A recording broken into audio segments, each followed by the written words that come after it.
امام طبرانی معجم الاوسط میں ایک حدیث پاک نقل کرتے ہیں، بڑی محبت والی ہے، آپ سنیں گے ایمان بھی تازہ ہوگا، اور خاموش نہیں رہنا، کسی نے بولنا ہے آپ نے محبت سے۔ اللہ کے نبی علیہ السلام نے ارشاد فرمایا، انما مثل اہل بیتی فیکم مثل باب حتۃ فی بنی اسرائیل۔ حدیث کے لفظ میں نے پڑھ دیے ہیں تاکہ شک نہ رہے، زبان اقدس سے جو لفظ نکلے ہیں ہو بہو وہی پڑھ دیے ہیں۔ نبی علیہ السلام نے فرمایا، میری اہل بیت کی مثال تم میں اس طرح ہے جس طرح بنی اسرائیل میں دروازہ تھا معافی والا۔ میری اہل بیت کی مثال، پھر کہہ رہا ہوں توجہ سے سنیے، حضور نے فرمایا میری اہل بیت کی مثال تم سب میں اس طرح ہے جس طرح بنی اسرائیل میں معافی والا دروازہ تھا۔ وہ معافی والا دروازہ کیا تھا؟ قرآن مجید میں بھی موجود ہے، پہلا سپارہ ہے، اللہ تعالیٰ فرماتا ہے بنی اسرائیل کو، قوم موسیٰ کو ہم نے یہ حکم دیا، وَادْخُلُوا الْبَابَ سُجَّدًا۔ اے بنی اسرائیل والو، بڑے گناہ کیے ہیں تم نے، بڑا رب کو ناراض کیا ہے، لیکن ہم تمہارے گناہ بخش دیتے ہیں، معاف کر دیتے ہیں، ایک کام کرو۔ کیا کریں؟ اللہ نے فرمایا وَادْخُلُوا الْبَابَ سُجَّدًا۔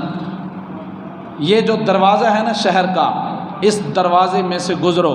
بعض نے کہا وہ بیت المقدس مسجد اقصیٰ کا دروازہ تھا، بعض نے کہا وہ شہر اریحا کا دروازہ تھا، مفسرین نے لکھا ہے، لیکن چلو دروازہ کوئی بھی تھا۔ فرمایا اس دروازے سے گزرو۔ یا اللہ کیسے گزریں؟ فرمایا سجداً، سجدہ کرتے ہوئے گزرو۔ یا اللہ کہیں کیا قرآن میں موجود ہے، اللہ رب العالمین کیا کہتے ہوئے گزریں؟ اللہ نے فرمایا وَادْخُلُوا الْبَابَ سُجَّدًا وَقُولُوا حِطَّةٌ، اور معافی مانگتے ہوئے دروازے سے گزرنا، معافی کہتے ہوئے دروازے سے گزرنا۔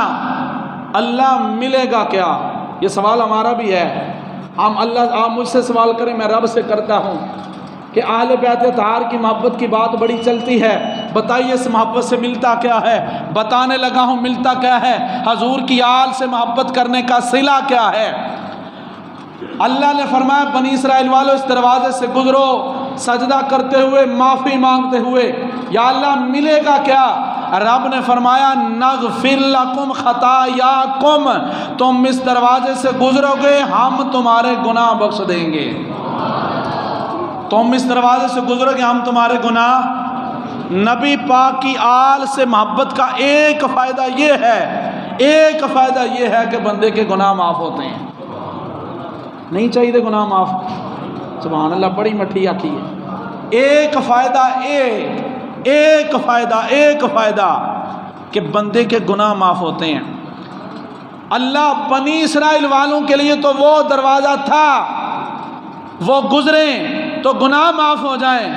حالانکہ جب وہ گزرے تھے نا، تفسیر میں لکھا ہے، جب وہ گزرے تھے نا، انہیں لالچ تھا، انہیں بھوک تھی پیٹ کی، روٹی ٹکر کی، تو انہوں نے حطۃ کہتے ہوئے نہیں گزرے تھے، معافی کہتے ہوئے نہیں گزرے تھے، انہوں نے کہا تھا حنطۃ۔ کیا کہا تھا؟ حطۃ اور حنطۃ میں فرق ہے، حطۃ معافی ہے اور حنطۃ کہتے ہیں گندم کو، روٹی کو۔ یہ بنی اسرائیل کی طبیعت میں لالچ تھا نا، من و سلوہ بھی اترتا تھا نا، تو اللہ نے فرمایا تھا جب ملے تو کھا لینا، اگلے وقت کے لیے بچانا نا، ہمارے اوپر بھروسہ رکھو، ہم صبح پھر دے دیں گے۔ لیکن انہوں نے کہا پتہ نہیں سویرے لبنا یا نہیں، یا ہونا لے تھوڑا کھا لو تو تھوڑا بچا لو۔ اللہ پاک نے پھر وہ بھی بند کر دیتا، بھئی نہیں تسی اس قابل نہیں۔